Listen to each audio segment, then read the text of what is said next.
11-12 साल से ये बहुत से सोशल फील्ड में हूँ। और आपने जैसे कहा कि बहुत धोखा खा चुके हैं लोग, तो मैं ये कहूंगा कि मैं कई ऐसे ऑर्गेनाइजेशन और संस्थाओं को जानता हूँ जिनके साथ मैंने काम किया है, और सभी लोग मुझे जानते हैं लगभग। और आपके कलकत्ता हो, इंडिया के हर उस स्टेट में मैंने सोशल वर्किंग का, ये सब चीजों का मैंने अपना फैलाया है, और काफी लोग जानते हैं। लेकिन मैं लोगों को जोड़ने के लिए प्रयास कर रहा हूँ कि सभी को किस तरह से लाया जाए। हमारा प्लेटफॉर्म एक ऐसा प्लेटफॉर्म है कि आज तक मैंने कोई सोशल फील्ड में किसी भी ऑर्गेनाइजेशन में इस तरह का संविधान नहीं देखा, और ना ही कोई देश बदलने की नीति में रहता है। हर कोई अपना बिजनेस बना के रखता है। पूरे भारत में 2,56,000 की तक संस्थाएं जो सक्रिय हैं आज भारत में, वो सभी का एक अपना मैनिफेस्टो है, और वो सभी अपने बिजनेस के हिसाब से काम कर रहे हैं। लेकिन क्राइम फ्री भारत मिशन से जुड़कर अगर आप रियल काम करें, जिसमें रेवेन्यू की भी व्यवस्था की गई है, तो क्या गलत है? आप अपने आप को काला क्यों कर रहे हैं? मतलब हम आप कोई भी अपना बिजनेस नहीं बनाए। क्राइम फ्री भारत मिशन से जुड़कर सीधे सीधे अपराध के खिलाफ सामने खड़े होकर डट के आप मुकाबला कर सकते हैं।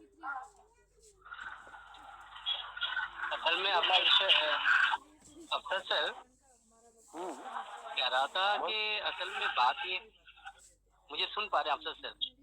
जी बिल्कुल सुन रहा हूँ आप। सर कह रहा था अकेले मैं लड़ते हुए आ रहा हूँ, और बंगाल की स्थिति आप जानते हैं बेहतर, अगर यहाँ पर कलकत्ता में रह चुके हैं। और मैं यहाँ पर 4 साल आया हूँ गाजियाबाद से स्टडी खत्म करके, लेकिन यहाँ की हालत से मैं दो चार हूँ, और मैं लगातार अकेले लड़ता रहा। लेकिन मुझे ये प्लेटफॉर्म बहुत अच्छा लगा, क्यों अकेले नहीं, मैं टीम वर्क कर सकता हूँ, और टीम के साथ मैं लड़ सकता हूँ। आप हम जैसे और भी मैंने 3-4 को जोड़ा है मेरे जैसे, जो अकेले लड़ते हुए आ रहे थे, और मैं उसी लोगों को साथी बनाता हूँ, जिसकी वजह से मेरा साथी भी बहुत कम है। मैं आपको एक बात बता देता हूँ। ये प्लेटफॉर्म वो है जो आप जैसे लोगों को ढूंढता है, और ये आपको आकर्षित करता है। ये देश बदलने वाले लोगों की जरूरत है। इस प्लेटफॉर्म पे वही लोग आएंगे, और ये प्रकृति, और ये समझ लीजिए ये अल्लाह की मर्जी है। क्यों? क्योंकि इसमें देश बदलने की एक अलग क्षमता है, जो 21 अब वो पूरे देश को बदल देगा। इसमें कोई जातिवाद का कोई सवाल ही नहीं उठता है। और कहीं भी हम लोग आपको मैं एक चीज बताऊं, कुछ मैं बताना चाह रहा हूँ। आप लोगों के बीच में मैं आ गया, कुछ मैं बताना चाहता हूँ। जी बोलिए। आजादी के 75 वर्ष बाद देश के अंदर बहुत सारी राजनीतिक पार्टियां बनी। इवन दैट अन्ना का आंदोलन भी चला, लेकिन उस अन्ना के आंदोलन में 1860 के अंग्रेजों के नियम कानून बदलने की बात नहीं थी, एक जन लोकपाल विधेयक की केवल बात थी। मेरी बात समझिए। और किसी पार्टी ने न दम है कि इस बात को बोल सके। केवल हमारे डीजीपी साहब बोलते हैं कि ये दुष्ट राजनेताओं ने, इनको निर्लज्जता है, इनको शर्म नहीं आती है 75 सालों के अंग्रेजों के कानून को। ये बहुत बड़ा मुद्दा है ये देश के लिए, एक बात मुद्दा नहीं है। न किसी के पास 75 साल में आया। मैं कह रहा हूँ जेपी आंदोलन चला तो भी नहीं आया, ध्यान दीजिए आप। इसके पहले भी बहुत सारे ये किसान आंदोलन चला, वहां भी कोई नेता के पास, क्योंकि नेताओं के पास नहीं है। ये तो कोई ऐसी पावर्स है, अल्लाह ताला परमात्मा खुदा घाट ने भेजा है श्री मैथिली शरण गुप्त जी को, कि उसके दिमाग में ऊपर से आयतें आ रही हैं और वो लोगों के बीच में डाल रहा है। ये भी एक बात है, ये समझने वाली बात है। इसलिए जो है, जो इतिहास रचना चाहते हैं, कोई बड़ी बात नहीं है देश के लिए, और सर के लिए वही है, सर के पास वही है। सर यूपीएससी क्रॉस किया है तो उनके पास बहुत लॉ एंड ऑर्डर संभाला भी हमारे और लॉ बाबा के भाई रिगार्डिंग उनको जो जितना पता है, हमें तो उतना नहीं है, इसलिए उन्होंने कोई आर्टिकल देखा होगा जरूर संविधान के अंदर, तो इसलिए उन्होंने स्टेप भी उठाया और रिस्क भी लिया है। और हम अगर साथ देंगे तो ये रिस्क कामयाबी में बदलेंगे जरूर।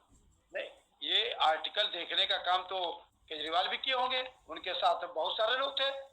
एक बहुत बड़ा उनके हम वो था, क्या बोलते हैं, भूषण या कौन था, इतना बड़ा हिंदुस्तान का माना जाना वकील था, उसको क्यों नहीं दिखाई दी? उसकी आंखें कहाँ फूट गई थी? लेकिन नहीं, उनको तो सियासत की आग लगी हुई मैंने थी। कहा मेरा एक वर्ड, मैंने कहा सर ने इन सब को रिस्क लिया है और उस रिस्क लिया है, उस पर हम खड़े उतरेंगे तो सब। सर ने रिस्क लिया है, रिस्क हमने नहीं लिया, हमें उन्होंने साथ जोड़ा है, उन्होंने लिया है। और रिस्क कामयाबी में कब कब बदलेगी, साथ देंगे। Thank you. रात के 11 बज चुके हैं और मैं ये कहूँगा कि अगर कोई पैनल पे आना चाहे तो आकर के अपनी बात रख सकता है, अदरवाइज मीटिंग को एंड किया जाए। बात है जो आज तक कोई नहीं बोला सर, ये अध्यक्ष महोदय जी की रिस्क नहीं है, ये रिस्क नहीं है, ये सभी का कर्तव्य बताने आए हैं और सभी को ये चीज बहुत पहले से करना चाहिए। और आज कोई खुल के अगर बोल रहा है तो हमारे अध्यक्ष महोदय जी बोल रहे हैं और इनके पीछे पीछे हम सभी बोलेंगे। और हम एक और भी बिहार से अभी कुछ लोगों ने मुझसे बात की, तो कुछ लोग प्रोग्राम करना चाहते थे। अगर अध्यक्ष महोदय जी सुन रहे हैं तो ये बात को जरा सुने और इस पर थोड़ा गौर करें। तो मैंने उनको सलाह दी है कि हम लोग एक आप लोग ही क्यों नहीं, सभी लोगों को ये करना चाहिए कि अध्यक्ष महोदय जी का जो भी है, जहाँ जहाँ मतलब क्षेत्र में लोग अगर प्रोग्राम करना चाहते हैं और जिनके पास मोबाइल नहीं है, जिन लोग गांव पिछड़े गांव साइड में लोग नहीं है, तो ऐसे कई लोग बोलते हैं कि हमारे पास मोबाइल नहीं है, तो वहाँ पे कुछ ऐसी योजना बनाई जाए कि जहाँ पे 10-20 लोग उस क्षेत्र में हो, क्योंकि हमें लगता है कि क्राइम फ्री भारत मिशन के मंच पे लगभग सभी स्टेट में लोग हैं और डिस्ट्रिक्ट में हैं। तो अगर कोई योजना बनाते हैं या खुद से प्रोग्राम करना चाहते हैं, तो वो प्रोग्राम 50-60 लोग अगर जमा होकर एक जगह पे माइक पे, एम्पलीफायर पे, माइक पे स्पीकर चाहे उस थाना क्षेत्र का कि हम 50 लोग यहाँ इकट्ठा होने वाले हैं फला डेट को, और हम इस तरह की संगोष्ठी खाली यूट्यूब चैनल से सुनेंगे, कोई कुछ नहीं माइक में बोलेगा, खाली अध्यक्ष महोदय जी का जो 4-5 वीडियो होगा जो 1 घंटा 2 घंटा चले, उस तरह से हम लोग उनको प्रोवाइड करेंगे।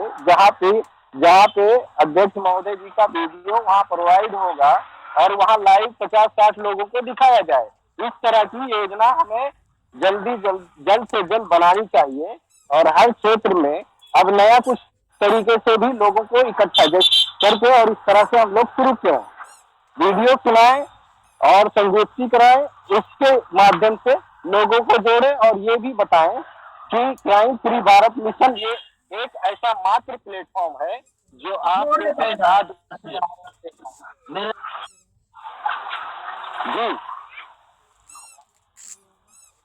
जी बताएं।